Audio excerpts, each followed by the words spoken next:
नमस्कार. महा एम-टी-व्हीमध्ये आपल्या सर्वांचं हार्दिक स्वागत आहे. मी चंद्रशेखर नेने, आंतरराष्ट्रीय घडामोडींचा अभ्यासक. माझ्याबरोबर साक्षर व्हिडिओग्राफर आहेत. आज दिवाळीला फॉर्मल सुरुवात झालेली आहे. नरक चतुर्दशी आज आहे. उद्या अर्थात लक्ष्मीपूजन असणार आहे.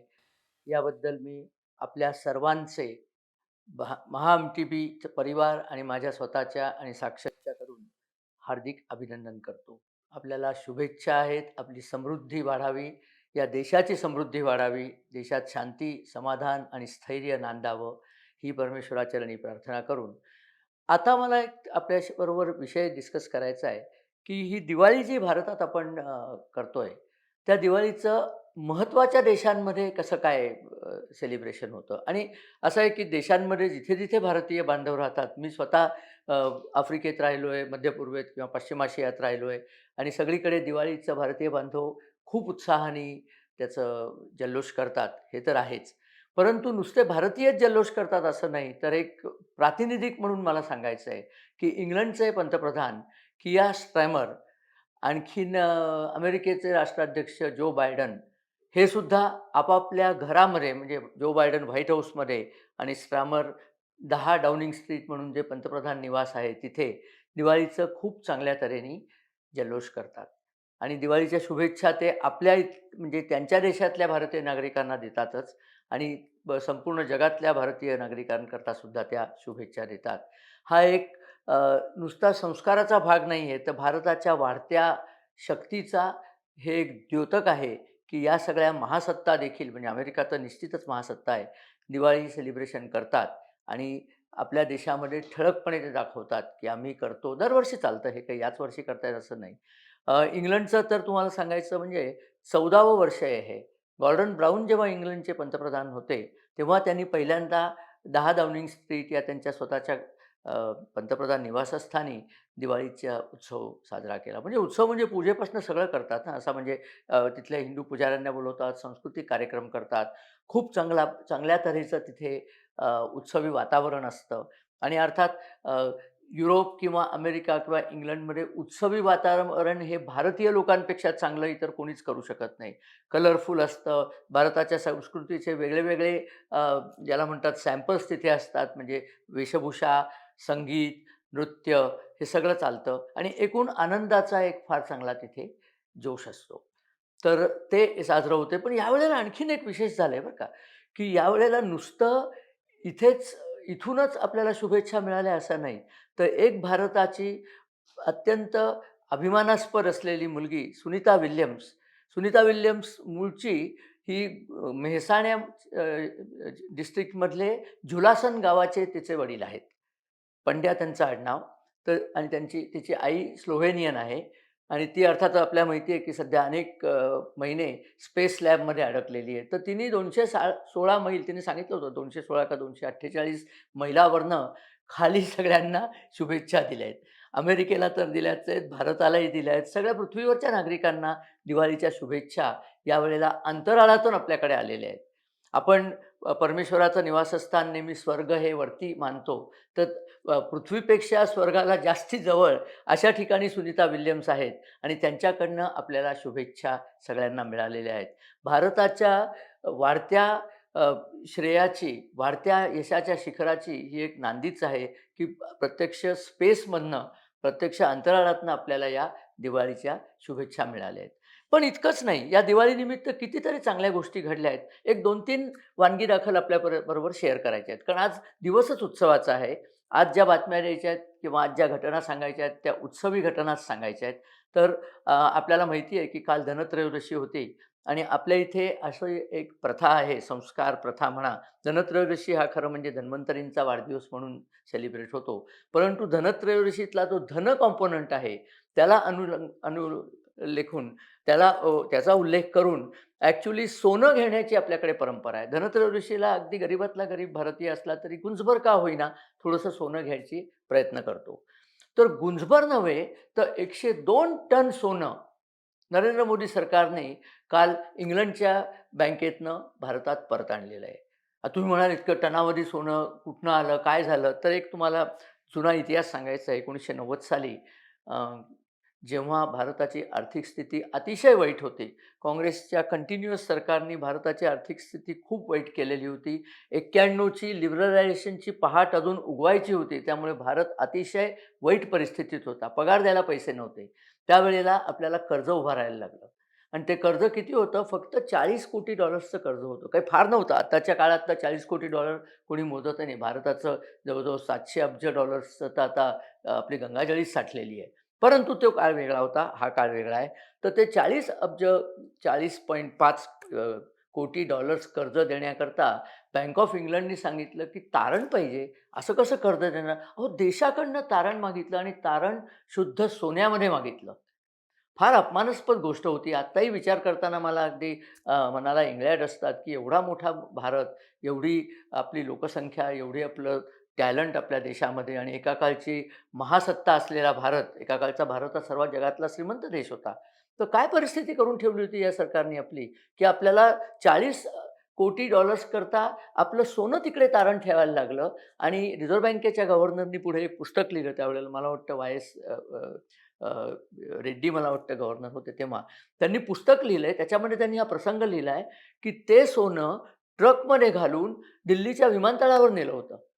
गुप्तपणेच नेलं. सांगितलं असतं तर लोकांनी दंगाच केला असता, की आपलं सोनं कुठे चाललंय. तर ते बँक ऑफ इंग्लंडमध्ये तारण ठेवायला चाललं होतं आणि त्या वजनाने ट्रकचे 4ही टायर बस्ट झाले होते. आणि कोणाला कळू न देता त्या ट्रकचे टायर बदलायचे आणि ते ट्रक न्यायचं आणि एकदा तिथे सोनं पलीकडे पोहोचलं, आपल्याला ते $40 कोटी मिळाले. असं ते सोनं बँक ऑफ इंग्लंडमध्ये होतं. आता बँक ऑफ इंग्लंड एक माहिती म्हणून सांगतो, ही एक प्रायव्हेट बँक आहे बरं का.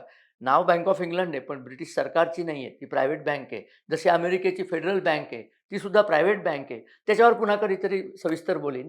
तर बँक ऑफ इंग्लंडमध्ये अनेक देशांचं जवळ-जवळ 17 देशांचं सोनं तिथे सुरक्षितपणे ठेवलं गेलेलं आहे. आपलं तर ठेवलेलंच आहे. आपलं खूप सोनं तिथे ठेवलं होतं. साधारण आपल्याकडे सध्या सोनं एकूण 855 टन सोनं भारत सरकारकडे आहे आणि त्याच्यातलं आत्ता 102 टन आपण आत्ता आणलं. 22 साली सप्टेंबर 22 साली आपण 214 टन सोनं परत आणलं. आजच्या मितीला त्या सोन्यापैकी जास्ती सोनं जे आहे ते आता अर्ध्यापेक्षा जास्त सोनं आपल्याकडे आहे. 320 टन फक्त अजून बँक ऑफ इंग्लंडमध्ये राहिलेलं आहे. बाकी सगळं सोनं भारतात आणलंय. बरं हे सोनं आणलं ते अत्यंत गुप्तपणे आणलं. कोणाच्या या कानाची खबर त्या कानाला कळू दिली नाही. धनत्रयोदशीच्या दिवशी हे इतकं सोनं भारताचंच सोनं परत आलं. हा एक शुभशकुनच म्हणायला हरकत नाही. परंतु आता कोणीतरी विचारेल, की मग उरलेलं का ठेवलं? ते का आणलं नाही? तर 2 गोष्टी मला सांगायच्या आहेत. 22 साली सुद्धा आपण सोनं आणलं. का आणलं असेल हो तेव्हा सोनं? किंवा आता तरी का आणलं असेल? आपण बातम्या वाचल्या असतील, की इराणचं खूपसं फॉरेन एक्सचेंज हे अमेरिकेमध्ये होतं.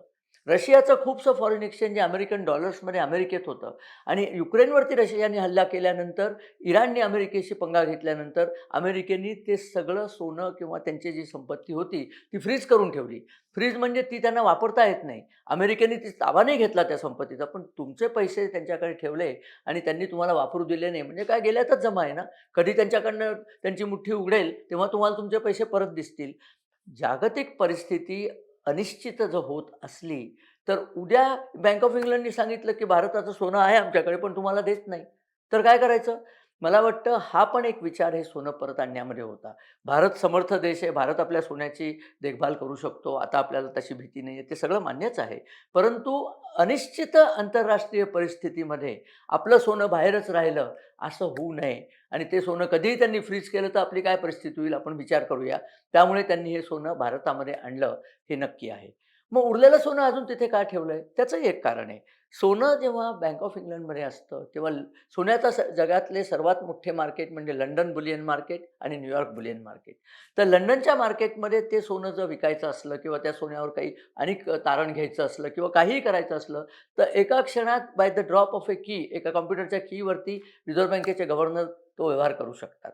तेच जर सोनं भारतात असलं, तर ते सोनं तिकडे न्यायला लागेल किंवा त्याचे व्यवहार करायला लागतील, त्याच्यात वेळ जाईल. तर तिथे जे सोनं असतं त्याला लिक्विडिटी असते. त्यामुळे काही सोनं तिथे ठेवलेलं आहे. ब्युरो ऑफ इंटरनॅशनल स्टँडर्ड्स म्हणून एक तिथे बँक ऑफ इंटरनॅशनल सेटलमेंट अशी तिथे एक BIS बँक आहे. त्यांच्याकडे 17 टन सोनं आपलं आहे आणि उरलेलं बँक ऑफ इंग्लंडमध्ये आहे. तेव्हा सोनं तिथे असणं हे आता अपमानास्पद नाही आहे, कारण आता ते तारण म्हणून नाही आहे, सुरक्षित म्हणून आपण ते तिथे ठेवलेलं आहे. त्यातलंही अर्ध्याहून जास्ती सोनं आपण परत आणलेलं आहे. ही आपल्याकरता नक्कीच एक खुशखबर आहे. दुसऱ्याही 2-3 खुशखबरी आपल्याकडे आहेत. एक म्हणजे चीन आणि भारताचा जो सीमावाद चालू आहे, त्या सीमावादावरती पार्शल तोडगा निघून चीनचं सैन्य आणि भारताचं सैन्य मागे हटलेलं आहे. ही चांगली बातमी आहे. पुढे-पुढे जाऊन आपण त्यातनं कदाचित एक पर्मनंट सोल्युशनसुद्धा काढू शकू, याची शक्यता नाकारता येत नाही. कारण चीन सध्या जेरीला आलेला आहे हे आपल्याला माहीतच आहे. कर्जाचा डोंगर त्यांच्यावरती आहे वगैरे, वगैरे अनेक प्रॉब्लेम्स चीनचे आहेत. तर ही एक चांगली बातमी आहे. दुसऱ्या 2 बातम्या जर आपण म्हटल्या तर पाकिस्तान मोडकळीला आलेला देश कालच त्यांच्यावरती पुन्हा टेररिस्ट हल्ला TTP जी आहे तेहरीक-ई-तालिबान पाकिस्तान, त्यांच्या लोकांनी आणि तालिबाननी मिळून पाकिस्तानच्या खैबर पख्तूनख्वावरती जबरदस्त हल्ला केला आहे. कराची एअरपोर्टवरती बॉम्ब टाकले गेले, बॉम्बस्फोट झाले तिथे. त्यामुळे तो देश आता कधी मोडेल याची फक्त आपल्याला बघायचं की आज मोडतो का उद्या मोडतो. ही एक चांगलीच बातमी आहे. दुसरा त्यांचाच पूर्वीचा त्यांचा भाग असलेला पूर्व पाकिस्तान, ज्याचा भारताने आपल्या सैनिकांचं रक्त सांडून आणि आपल्या नागरिकांचा कराचा पैसा गोळा करून त्यांना जगवलं. त्या बांगलादेशामध्ये सो कॉल्ड क्रांती झाली आणि सगळा तो देशातली शेख हसीनाचं सरकार उलथून पाडलं. त्या देशातली आत्ताची परिस्थिती अत्यंत भयानक झालेली आहे. बांगलादेशातल्या हिंदूंनी चितगाव या गावी एक प्रचंड मोठा मोर्चा काढला आहे आणि मोहम्मद युनूस ज्याने बांगलादेशाची धुरा सांभाळायला घेतली होती, अमेरिकेने त्याला उभं केलं होतं. तो मोहम्मद युनूस पळून अमेरिकेला गेलेला आहे. त्यामुळे त्याही देशात पुन्हा हिंसाचार आणि हल्ले आणि हे सगळं सुरू झालेलं आहे. या 2 त्या तिथल्या बातम्या आहेत. आता तिसरी बातमी 5 नोव्हेंबरला आपल्याला मिळेल असं मला आशा आहे. ती बातमी काय आहे? 5 नोव्हेंबरला म्हणजे येत्या मंगळवारी अमेरिकेच्या निवडणुका आहेत आणि अमेरिकेच्या निवडणुकांमध्ये ट्रम्प आणि कमला हॅरिस हे दोघं जण आहेत. सुनीता विल्यम्स जशी भारताची कन्या आहे, तशीच दुरान्वयाने कमला हॅरिससुद्धा त्यांची आई भारतीय नागरिक होती. आहे म्हणजे आधी होती, आई अजून आहे, पण भारतीय नागरिक आता नाही, ती अमेरिकन नागरिक झाली आहे. तेव्हा तिच्यामध्ये सुद्धा भारतीय वंश आहे. परंतु कमला हॅरिसचं वर्तन आणि सुनीता विल्यम्सचं वर्तन म्हणजे अगदी एक दुसऱ्यांच्या विरुद्ध आहे. कमला हॅरिस ही सदैव भारतद्वेष तिच्यामध्ये आहे. एकूणच ती डेमोक्रॅट पक्षाने भारताला कधीही मदत केलेली नाही आहे. केनेडींचा एक छोटासा अपवाद सोडला, तर डेमोक्रॅट पक्षाने भारताचा कायम दुस्वासच केलेला आहे. आणि रिपब्लिकन पक्ष निक्सनचा एक अपवाद सोडता रिपब्लिकन पक्षाने भारताला कायम गरजेच्या वेळेला मदत केलेली आहे. ट्रम्प हे तर निवडणुकीच्या रॅलीमध्येच सांगतात, की मोदी इज माय फ्रेंड. आणि गेल्या वेळेला आपल्याला आठवत असेल ट्रम्पच्या आधीच्या निवडणुकीच्या वेळेला हाऊडी मोदी म्हणजे जेव्हा ट्रम्प पहिल्यांदा निवडून आले 8 वर्षापूर्वी, तेव्हा हाऊडी मोदीचा कार्यक्रम डॅलसमध्ये त्यांनी मोदींसकट केला होता आणि त्या स्टेडियमला एक चक्कर मारली होती हाऊडी मोदी करत. तर त्याप्रमाणे ट्रम्पने सांगितलेलं आहे, की मी राज्यावरती आलो तर भारताशी माझे संबंध अधिक चांगले राहतील, कारण माझे भारताच्या पंतप्रधानांशी डायरेक्ट मैत्री आहे. कमला हॅरिस तर आपल्या विरुद्धच आहे. त्यामुळे या निवडणुकीत जर ट्रम्प निवडून आले आणि आत्ताच्या तरी एकूण सगळे सर्व्हेप्रमाणे ट्रम्पचं पारडं या निवडणुकीमध्ये बरंच जड होऊ लागलं आहे. कारण आपल्याला माहिती आहे, की बायडन आणि ट्रम्प यांची खरी निवडणूक होती. पहिला वादविवाद झाला, त्यातच बायडन इतके ढेपाळले, की डेमोक्रॅट पक्षाने तातडीने बायडनला खाली बसवलं आणि त्यांची उपराष्ट्रपती जे कमला हॅरिस आहे, तिला वरती चढवलं. पण आपल्यामध्ये एक म्हण आहे ना, की आधी होता पाग्या, त्याचा झाला वाघ्या, पण त्याचा येळकूट राहीना आणि त्याचा काही इफेक्ट होईना. तसं या कमलाबाईंना जरी त्यांनी बसवलेलं असलं, प्रायमरी इलेक्शन्स काही न करता डायरेक्ट तिला फायनल एक्झामलाच बसवलेलं आहे. पहिल्या प्रिलिम एक्झाममध्ये ते बसल्याच नाहीत, कारण प्रायमरीत त्या बसल्याच नव्हत्या. तरी मूळ कॅलिबर नाही आहे. आताच्या वादविवादांमध्ये त्यांची इतकी भंबेरी उडती आहे, की एकूण बघायला पाहिलं तर ट्रम्प सातत्याने त्यांच्यावरती लीड घेत चाललेले आहेत. आता 5च दिवस फक्त इलेक्शनला वर्किंग डे एवढे राहिलेले आहेत, तरीसुद्धा सातत्याने ट्रम्पचा लीड आहे आणि ही एक भारताच्या दृष्टीने सुचिन्ह आहे. भारताच्या दृष्टीने ट्रम्प निवडून येणं हा निश्चित एक फायद्याचा भाग आहे. कारण ट्रम्प निवडून आले तर त्यांनी सांगितलं आहे, की ते युक्रेन आणि हमास दोन्ही लढाया इफेक्टिव्हली थांबवून टाकतील. युक्रेनला मदत करणं बंद केलं, की युक्रेनची लढाई संपते. हमासवरती जाऊन आणखीन मोठे वार करायला इस्रायलला परमिशन दिली, इराणवरती वार करायला इस्रायलला परमिशन दिली, की तिकडची लढाई थांबेल आणि ते दोन्ही स्टेप ट्रम्प घेणार आहेत. कमला हॅरिस आणि बायडन हे दोघंही तळ्यात मळ्यात भूमिका घेत आहेत, कारण त्यांना तिथल्या मुसलमानांची मतं गमवायची नाही आहेत. त्यामुळे ते डायरेक्टली यांच्या विरुद्ध भूमिका घेऊ शकत नाही आहे. त्यामुळे तिथे ते कुठलीच भूमिका न घेता गुळमुटपणे बोलत आहेत. बघूया दिवाळीची पुढची भेट पुढच्या आठवड्यामध्ये आपल्याला अमेरिकेकडनं मिळते का? माझा तरी अंदाज आहे की यावेळेला ट्रम्प निवडून येतील असं मला वाटतं. असो, हा व्हिडिओ आपल्याला दिवाळीच्या चांगल्या बातम्या सांगण्याकरता केला होता. माझी अशी खात्री आहे की या बातम्यांनी आपला दिवाळीचा आनंद द्विगुणित झाला असेल. अजूनसुद्धा चांगल्या बातम्या आपल्याला यायच्या आहेत. बघूया काय काय घडतंय ते. आपल्याला जर हा व्हिडिओ आवडला तर आपण आमच्या चॅनलला सबस्क्राईब करा. आपल्या परिवारांकडे हा व्हिडिओ शेअर करा आणि हो, आपल्या कमेंट्स आणि आपले लाईक्स आमच्याकडे येऊ दे. याच्या आधीचा जो मी व्हिडिओ केला होता, त्या व्हिडिओबद्दलच्या काही प्रातिनिधिक कमेंट्स मी वाचून दाखवतो. इराण आणि इस्रायल युद्धावरती मी जो व्हिडिओ केला होता, त्याच्यावरती समीर कांबळे लिहितात, "नेने साहेब नमस्कार. अजून एक युद्ध सुरूच आहे रशिया आणि युक्रेन. त्याचे संबंधित माहिती देणारे परिणाम या मुद्द्यांवर सुद्धा चर्चा अपेक्षित होती." प्रॉब्लेम काय असतो, की व्हिडिओला 10 मिनिटं 12 मिनिटं फक्त व्हिडिओ आम्ही करतो. त्याच्यात सगळ्या विषयांचा एकदम आढावा घेणं शक्य नसतं. माझी खात्री आहे, की येत्या आठवड्यामध्ये या युक्रेन युद्धावरती, पाकिस्तानवरती बऱ्याच गोष्टी आहेत ज्या अजून आम्ही बोललेलो नाही आहे. त्यामुळे युक्रेन युद्ध, पाकिस्तान, नंतर नरेंद्र मोदी आता नायजेरियाला चाललेले आहेत G20च्या पुढच्या मीटिंगकरता. त्या सगळ्या गोष्टींवरती व्हिडिओ आम्ही नक्कीच करणार आहोत.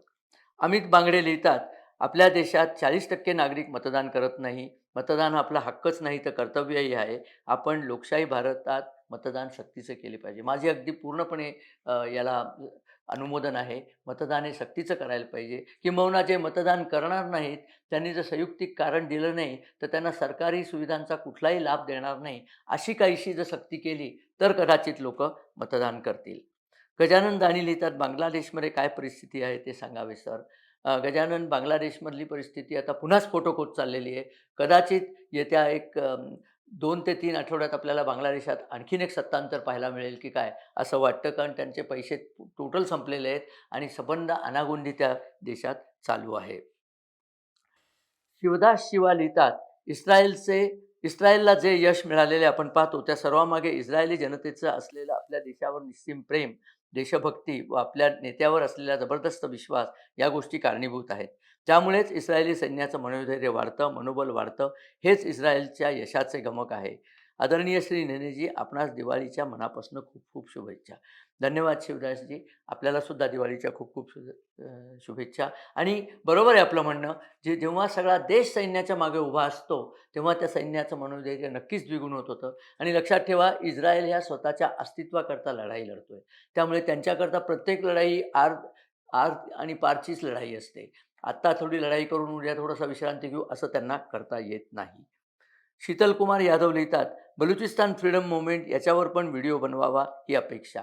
बरोबर आहे यादवजी, आम्ही त्याही विषयाचा परामर्श घेणारच आहोत. बलुचिस्तान मूव्हमेंट सध्या एका विशिष्ट परिस्थितीत आलेली आहे, की पाकिस्तान जर मोडकळीला आलं तर पहिला तुकडा बाहेर पडेल तो बलुचिस्तानच असेल. त्यावरती आपण नंतर व्हिडिओ करणार आहोत. दीपक वाघमारे यांनी, सर युद्धाच्या पार्श्वभूमीवर सिरियाची काय भूमिका असते याविषयी माहिती सांगा. इस्रायल सिरियावर अटॅक करू शकतो का?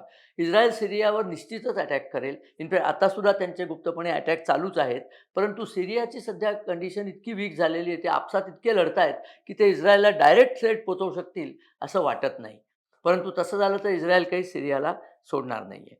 कारण एक गोष्ट कोणी सांगत नाही तुम्हाला, सिरियामध्ये जो गोलन हाईट भाग आहे म्हणजे टेकडी आहे, इस्रायल आणि सिरियाच्या सीमेवरती, तिथे जर सिरियानी टायग्रीस आणि युफ्रेटिस नद्यांचं पाणी अडवलं तर इस्रायल तहानेने तडफडून मरेल आणि इस्रायललाही हे पूर्णपणे माहिती आहे. म्हणून गोलन हाईट्स इस्रायलने स्वतःच्या ताब्यात 1967 पासून ठेवलेलं आहे. वैभव लिहितात, सर भारत इस्रायलपेक्षा अधिक आर्थिक व संरक्षणदृष्ट्या कुठं स्थित आहे? इतकी ताकद भारताची कधी दिसली नाही. भारताला इस्रायलसारख्या ॲक्शन घेता येत नाहीत. त्याची 2 कारणं आहेत. आपल्या इथली संमिश्र प्रजा आहे. प्रजेचा पूर्ण पाठिंबा सैन्याला दुर्दैवाने नसतो. हा एक भाग झाला. आणि दुसरा भाग म्हणजे भारतावरती काही अस्तित्वाचं संकट अजून तरी पोचलेलं नाही आहे. त्यामुळे इस्रायल इतकी डेस्परेट मूव्हमेंट आपण घेऊ असं नाही. पण आपली ताकद ही इस्रायलपेक्षा बरीच जास्त आहे. हे सगळं जगच जाणतं. अनिल देशकर नवी मुंबई लिहितात, नमस्कार नेने सर. नमस्कार अनिलजी. इस्रायल व हमास, हिजबुल्ला, इराणी याच्यातील युद्धाची आपण फार सविस्तर माहिती दिली आहे. इस्रायलच्या 35 पासून इराणचे S-400 वाचू शकले नाही असे दिसते. आपणही S-400 रशियाकडूनच घेत असतो. या पार्श्वभूमीवर S-400 बाबत भारताला पुनर्विचार करावा लागेल का? त्याच्यात एक थोडीशी चूक आहे, की S-300 हे इराणमध्ये लावलेलं आहे. S-300ची रेंज फक्त 200 किलोमीटर असते आणि त्याच्यामध्ये रडार त्याचं अतिशय ॲडव्हान्स नसतं. S-400 ही पुढची सिस्टीम आहे. त्याची रेंज 400 किलोमीटर त्याची रेंज आहे आणि त्याचं रडार आणि कॉम्प्युटर अत्याधुनिक आहेत.